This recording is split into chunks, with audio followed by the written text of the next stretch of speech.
We found an AI tool that has 10x'd our ability to find stocks. Now, Ren, you've spent the weekend looking through Notebook LM. Yeah, if people haven't heard of Notebook LM, it's a Google AI tool. And one thing that we've set out to do this year is not get left behind by AI. We want to make sure we're on the forefront. Well, we're not on the forefront. We're not building anything. But as these tools come to market, we want to think about their applications. You know, we've got the Headlines by Equity Mates AI voiced podcast. That's us trying to figure that world out. Yeah. But there's heaps of tools that can make you a better researcher and more effective at consuming the fire hose of information that's getting sprayed at us every day. And this is a good one. So Notebook LM, what it allows you to do is upload sources. It can be audio, video, written stuff, and then the AI will consume that information and then you can query it. So I wanted to test it out. I got 20 Q4 investor letters. For people who are new to the show, expert investors will often write letters to the people that have put money in their funds and say, here's how we're going, here's some stocks we like, here's what we've bought, what we've sold. And you can find a lot of them online. So I'd got 20 investor letters, call it, 200, 300 pages worth of material. Not something that I could sit down and read, but that's where, I could, but I'm not putting that time aside. Yeah. That is the use case of AI. And I've got to say, Bryce, it's pretty amazing.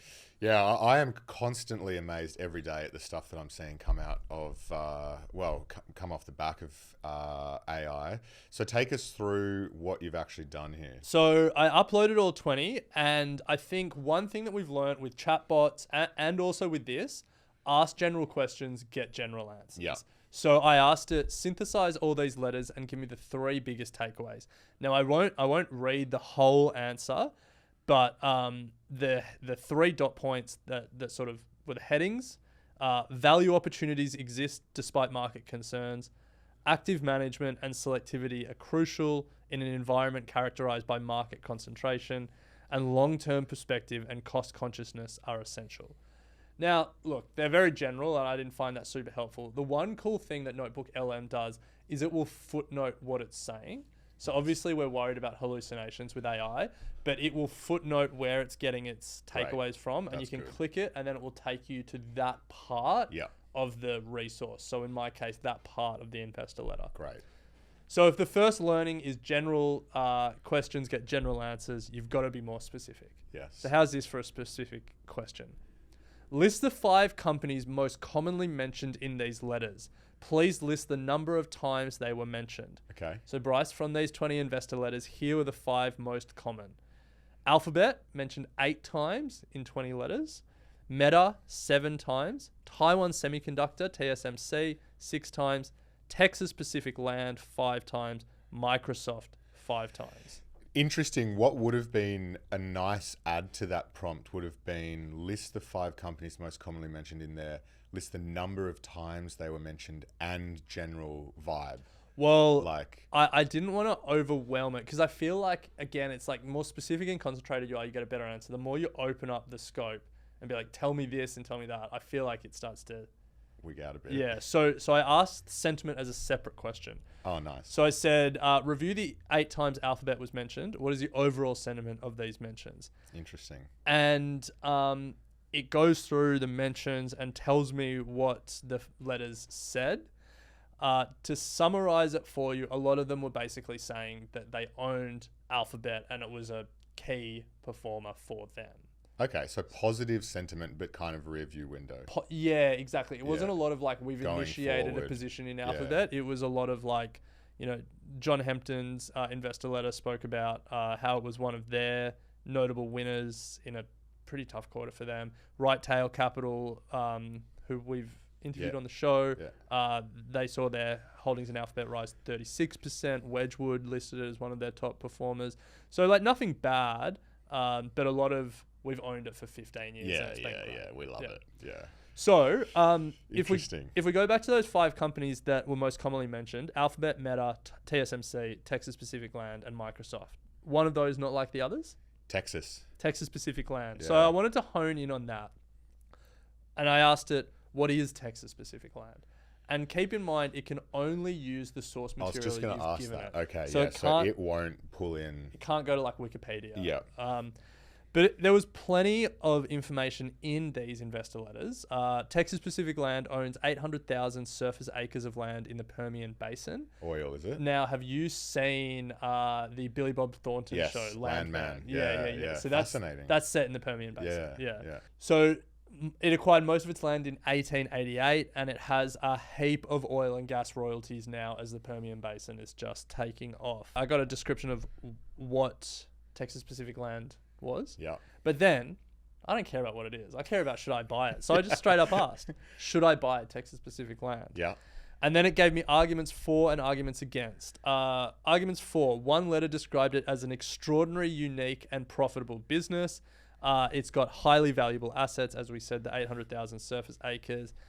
Wedgwood expressed that valuation was high, but they are considering re-entering once it reaches a more reasonable valuation. So not sure that's an argument to buy it, but and then Greystone Capital Management spoke about it as a great business run by strong and capable management with long growth runways. Not bad. Not bad. But the points to consider, one was valuation, as we mentioned. Secondly, there were some questions around the royalty business model and whether there were better royalty players.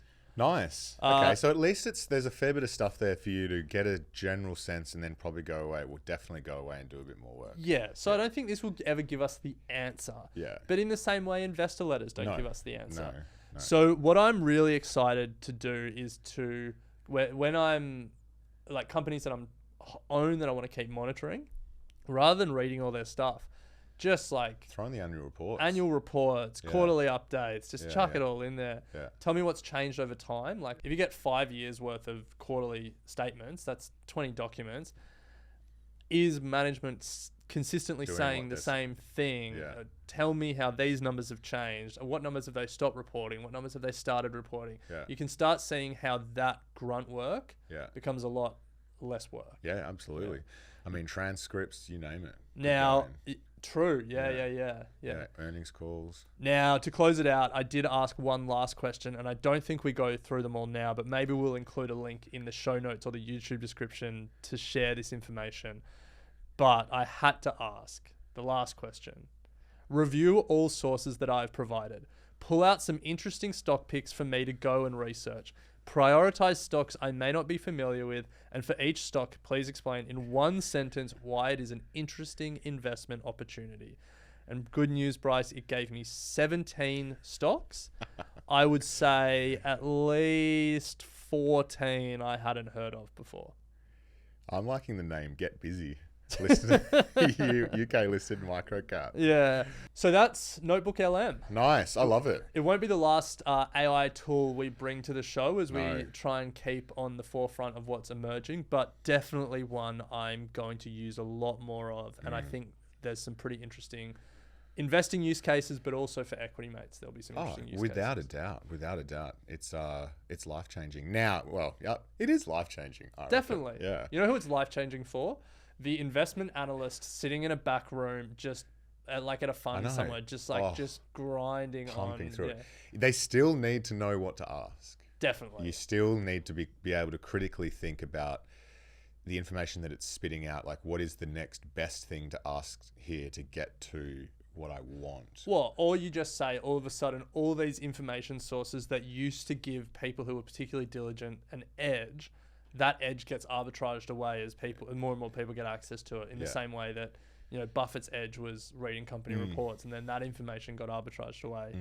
And then it'll be something else, it'll be the next thing that we, going to the supermarket shelves and discounting or for retail stocks. Or you know what it is, there's always the next level of research. Yes, yeah. So if you want to have a look at all the 17 stock tips and a bit more detail, 17 stock research suggestions. Stock tips. We're going with stock tips. You can download the PDF for free. There'll be a link in the show notes or in the description below. So click on that and you'll see exactly what we've been talking about with this LLM. I will say this about investing. Everything you do learn is cumulative. What I learned at 20 is useful. Equity.